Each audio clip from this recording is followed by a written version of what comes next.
oublions jamais de placer les choses en perspective. Ça aurait dû être une grande célébration. C'est quand même gros ce qu'on évoque là. Très significatif pour bien comprendre tout ce qui s'est passé. Un professeur, pas comme les autres. Luc La Liberté. Luc, tu enseignes au Cégep Garneau, qui est dans une controverse encore une autre fois, la English Week. Qu'est-ce que tu en penses, toi? Et là, c'est ton point de vue à toi. T'es pas porte-parole du Cégep, là. Ton point de vue à toi. Non, voilà, et c'est important de le rappeler. C'est dans mon nom personnel, je n'ai aucune obligation à défendre mon collège, pas plus que je ne vais, entre guillemets, le planter sur la place publique. Je suis prof là, je suis historien, puis depuis hier matin, mon téléphone n'arrête pas de me rapporter des alertes sur tout ce qui sort à propos de l'institution et d'une semaine qui a été organisée par des collègues qui sont juste au-dessus de moi en passant. Je suis au Cégep Garneau en ce moment. Donc, c'est des collègues de langue moderne qui enseignent l'anglais qui ont décidé d'y aller de cette semaine-là. Ce que j'en pense, la première chose, c'est ça a été une réaction d'étonnement. Je suis un peu déçu à d'autres égards, puis je t'en parlerai, mais ça a été une réaction d'étonnement parce que, quand c'est sorti sur la place publique et que des politiciens, dont la ministre de l'Enseignement supérieur, se sont prononcés sur cette semaine-là, ils l'ont fait sans avoir l'ensemble des informations. On travaille dans les médias, je travaille en enseignement, j'enseigne l'histoire. La première chose qu'on se doit de faire normalement, avant de se prononcer ou d'émettre une opinion, ce qui est tout à fait légitime, c'est de replacer les choses dans leur contexte et c'est d'y aller avec les faits. Moi, ce que j'ai déploré de la part de Mme Derry et de la part de la réaction politique, surtout, c'est qu'on n'a pas pris la peine de consulter des gens ici pour savoir de quoi il en retournait. D'ailleurs, il y a peut-être des auditeurs qui, s'ils se sont fiés à ce qu'ils ont entendu, sont peut-être même étonnés de m'entendre te répondre en français aujourd'hui. Parce qu'on a véhiculé l'information. Parce qu'on a véhiculé l'information à l'effet que, écoute, on donnait nos cours en anglais, je présentais les documents en anglais. Et ce qu'on a voulu créer, puis je fais exprès de prendre l'expression en anglais, c'est un buzz en anglais en disant on enseigne des cours. Et si on enseigne des cours, c'est entre autres pour répondre à une demande très forte en anglais des jeunes qui, et c'est une autre problématique au Québec, choisissent les francophones d'aller étudier à Dawson ou encore plus près de chez nous ici à Québec, on voudrait aller étudier au Collège Saint-Lawrence, qui est à 2 ou 3 coins de rue du Cégep Garneau. Donc, il y a une demande très forte. Et à Garneau, on s'est dit, on offre, je pense, de très bons cours d'anglais, incluant des cours qui permettent de développer, de devenir bilingue. On offre en même temps de l'italien, on offre du russe. On va offrir bientôt des cours de latin au Cégep Garneau également. Donc, comme on le fait pour une foule d'autres thématiques problématiques, on a fait une tempête des sciences, on a fait un colloque de sciences humaines, on a fait, et ça c'est une chose qui me déplut souverainement de la part de la ministre, on a même organisé ici on a fait venir des gens pour témoigner en littérature de leur travail, de la protection de la langue française. On s'est même doté d'un centre du français ici, qui est un espace à part dans lequel le collège a investi une petite fortune et qui veut se faire justement, qui veut faire la promotion de la qualité de la langue, de l'enseignement du français et de la littérature francophone. Mais donc, tu parles justement de promotion, tu parles de promotion, mais on peut trouver ça ironique. Et moi, j'écris là-dessus aujourd'hui avec ironie. On peut trouver ça ironique. Est-ce que la langue anglaise a vraiment besoin d'être promue? Je veux dire, elle est partout, là. Voilà. Et là, je t'ai lu ce matin, je me suis dit, mon ami Richard et moi, allons nous retrouver dans des positions opposées sur un sujet. Et c'est parfait. Tant qu'à être en désaccord, je veux que ce soit avec toi. Donc, quand on dit la promotion, on parle pas de la promotion sur la place publique, puis au-delà des murs. On a des gens à qui on enseigne l'anglais, puis on leur dit, écoutez, cette semaine, là, c'est comme un peu nous. Et si ça vous tente, il n'y a pas de caractère obligatoire pour qui que ce soit. Pas plus pour les étudiants que pour les autres collègues. Je n'ai rien dit en anglais cette semaine, et pourtant, en histoire américaine, qu'est-ce que je serais bien placé pour utiliser des documents en anglais ou référer à des sites en anglais? Donc, en fait, quand on parle de promotion, l'idée, c'est une activité ludique qui a été proposée ici en disant, si ça vous tente, on se fait une semaine où on parle plus anglais parce que ça fait partie de vos cours, la maîtrise de l'anglais.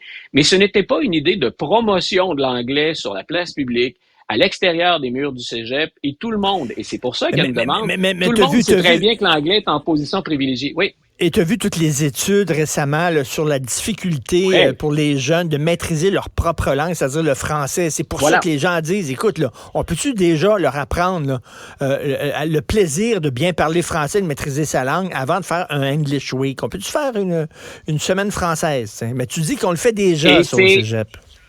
Voilà, c'est là où je pointe surtout la ministre Derry, parce qu'écoute, c'est ma supérieure immédiate. Je relève de Mme Derry dans mes fonctions, puis le cégep aussi. Je me suis dit, j'ai trouvé ça un peu, c'était un peu bas de gamme comme récupération populiste. Puis si jamais elle a envie de m'appeler, écoute, mon téléphone est ouvert, je suis un des profs les plus faciles à rejoindre, je pense, dans l'institution. Je voulais l'inviter à venir voir nos installations, puis à échanger avec les collègues de littérature. On le sait, il n'y a pas un prof, et c'est pas que les profs de littérature. En histoire, je corrige le français, je suis exigeant pour la maîtrise de la langue française, autant à l'écrit qu'à l'oral, peu importe quel cours j'enseigne. Donc, on porte une grande attention à ça et on est branché sur l'actualité et sur le monde.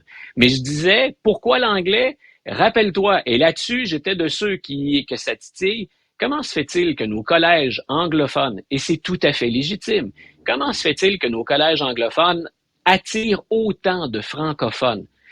On peut discuter de ça, puis des motifs qui sont derrière ça, mais il y a un besoin. Si on avait une demande pour le mandarin, on développerait du mandarin, mais on est capable de je me prends comme moi, j'ai étudié à l'université en anglais. Je suis allé à Concordia parce que je voulais étudier en cinéma. Je suis allé en cinéma et c'est le meilleur département de cinéma à Montréal. C'est pas parce que je voulais améliorer mon anglais ou quoi que ce soit, absolument pas. C'est parce que les cours de cinéma étaient meilleurs que partout ailleurs. Donc, c'est pour ça que je suis allé à Concordia. Puis il y a peut-être des gens comme ça. Ça veut pas nécessairement dire j'étudie dans une institution anglophone, c'est parce que je veux améliorer mon anglais, je trouve que l'anglais, c'est important. C'est peut-être parce que c'est là où on donne les meilleurs cours. Ça, c'est une possibilité. On peut pas nier ça. Maintenant, les statistiques dont on bénéficie, autant au ministère que dans le réseau, disent qu'essentiellement, c'est une demande pour étudier en anglais. Donc, je ne nie pas, absolument pas. D'ailleurs, notre ancien collègue et ami enseignait au collège Dawson lui-même. Donc, et c'était un excellent Frédéric Bastien. Frédéric Bastien, donc je l'ai répété à de nombreuses reprises, mais en plus un souverainiste avoué, ça étonnait bien des gens qui l'enseignent dans un collège anglophone. Donc, ça n'a rien à voir avec la qualité de l'enseignement de Dawson. C'est des statistiques. Oups, petit problème technique ici. Alors, est-ce qu'on... Oui, on continue. Donc, mais je comprends ce que tu dis. Finalement, it's a tempest in a glass of water. Écoute, si on était ailleurs, je te dirais de shit hits the fan, mais ce serait m'emporter un brin et c'est pas dans mes habitudes.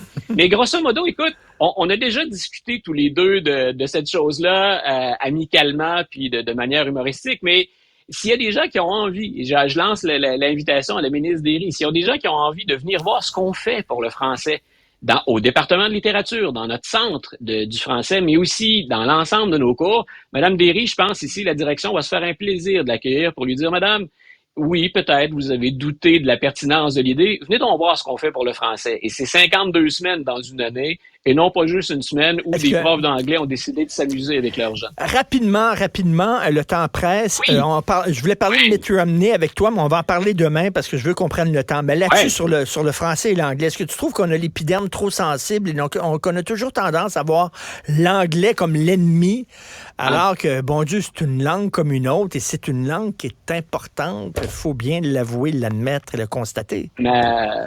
Ma réaction était surtout contre, je te répète, le manque d'informations à la base de ce qu'on a donné hier comme jugement tranché et rapide. Mais je suis, comme beaucoup de Québécois, beaucoup de francophones, inquiets pour la langue française. Je le remarque aussi à Québec. On parle beaucoup plus de Montréal habituellement dans l'actualité. Je pense que, considérant qu'on est peu nombreux en Amérique du Nord et qu'on est effectivement dans une mer anglophone, la préservation de notre langue, puis la préservation de la qualité de notre langue, c'est primordial et c'est bien qu'on ait la peau sensible. Maintenant, ce que j'ai trouvé là-dedans, c'est qu'on a agité à partir de mauvaises informations un épouvantail et que ça n'avait pas lieu d'être. Donc, parce que, et c'est ce que j'aimerais qu'on fasse, intéressez-vous aussi aux projets positifs qu'on fait pour la langue française. Vous pouvez être pour ou contre l'idée d'une semaine en anglais, mais oubliez pas qu'il y a tout un calendrier scolaire dans lequel le français est valorisé, puis souvent même mis de l'avant. Quand on fait intervenir ici des auteurs, des interprètes et qu'ils défendent la chanson ou des écrits francophones, j'aimerais que ça se retrouve dans les médias également et pas juste l'English Week. Mais tu sais, les médias, tu connais la bête. Un avion qui atterrit sans problème, ce n'est pas une nouvelle. La nouvelle, c'est l'avion qui s'écrase, mon cher Luc. Merci beaucoup. Voilà, donc, et cet avion, écoute, je suis à bord, donc je retourne. Je sais pas quand on va se poser, mais on se dit à demain. En tout cas, t'es quelqu'un qui maîtrise extrêmement bien la langue française. Un exemple pour le Cégep Garneau. Merci beaucoup, Luc La Liberté. On se reparle demain. Journée, salut. Alors, c'est tout le temps qu'il me reste. Merci à l'excellente équipe qui m'entoure et m'appuie. À la recherche, Florence Lamoureux. Merci beaucoup. Marianne Bessette. À la mise en onde, Jean-François Roy. Merci beaucoup de faire confiance à Cube Radio et de nous suivre de façon fidèle. C'est Benoît qui prend la relève. On se reparle demain 8h30. Bonne journée. Cet épisode est maintenant disponible en balado et vidéo sur l'application et le site cubradio.ca, la plateforme audio québécoise où les contenus francophones sont fièrement en vedette.